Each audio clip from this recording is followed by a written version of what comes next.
नमस्कार मित्रांनो, तुम्ही बघू शकता आज आपण असे पौष्टिक आणि हेल्दी लहान मुलांसाठी एकदम गुळ शेंगदाण्याचे असे आपण लाडू बनवून घेणार आहोत। बघू शकता लागणारे साहित्य शेंगदाणे, मखाना आणि काजू बदाम आणि पंकिंग सीड। तुम्ही त्याच्यात आणखीन काहीतरी ॲड करू शकता, ड्रायफ्रूट ऑप्शनल आहे। आता मखाना मी एकदम स्लो आचेवर असा भाजून घेणार आहे। मीडियम आचेवरच आपल्याला भाजून घ्यायचा आहे, जेणेकरून तो जळणार नाही आहे। जोपर्यंत तो हातामध्ये धरून फुटत नाही तोपर्यंत आपल्याला हा भाजून घ्यायचा आहे। बघू शकता आपला छान भाजलेला आहे। आता तुम्हाला मी फोडून सुद्धा दाखवते। हे बघू शकता किती कुरकुरीत भाजलेला आहे। आता आपण त्याला बाजूला ठेवूया। आता मी शेंगदाणे पहिलेच भाजलेला आहे। आता त्याला थोडा वेळ मी गरम करणार आहे। आता तुम्ही बघू शकता मीडियम आच मी थोडेसे शेंगदाणे गरम करून घेतलेलं आहे, ते सुद्धा आपले आता गरम झालेलं आहे। आता आपण त्याला बाजूला ठेवून देऊया थंड करायला। आता हे बघा मी 1 किलो गूळ घेतलेला आहे, त्याच्यातला मी 3 पाव यूज करणार आहे। 3 पाव शेंगदाणे घेतलेले आहे मी। आता तुम्ही बघू शकता हे आपल्याला गूळ आपल्याला खिसणीने एकदम बारीक असा हा खिसून घ्यायचा आहे, जेणेकरून आपल्या शेंगदाणे बिलकुल असे सॉफ्ट आणि एकदम नरम बनतील।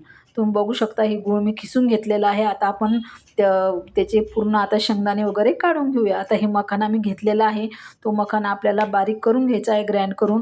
तुम्ही बघू शकता एकदम असा जाडसर ठेवायचा आहे, एकदम पीठसुद्धा करायचं नाही, जेणेकरून त्याची चव चांगली लागते जाडा असले की। तुम्ही बघू शकता शेंगदाणेसुद्धा मी जास्त बारीक केलेले नाही आहे, थोडे जाडसरच ठेवलेले आहे, जेणेकरून त्याची टेस्ट एकदम भारी लागते। जेव्हा आपण बारीक करतो तेव्हा ते पिठाळ लागतात। आता हे मी ड्रायफ्रूटसुद्धा काढून घेणार आहे, पंकिंग सीड आणि काजू बदाम। आता हे थोडंसं मी जाडसर काढून घेणार आहे। आता हे जाडसर मी काढून घेतलेले आता आपण त्याच्यामध्ये टाकून देऊया। आता तुम्ही बघू शकता आता हे पूर्णपणे मी काढलेले आहे। आता आपल्याला जे काढून घेतलेलं आहे, आता आपण थोडासा गुळाचा पाक बनवून घेऊया। तुम्ही बघू शकता आता मी ते कढई ठेवलेली आहे।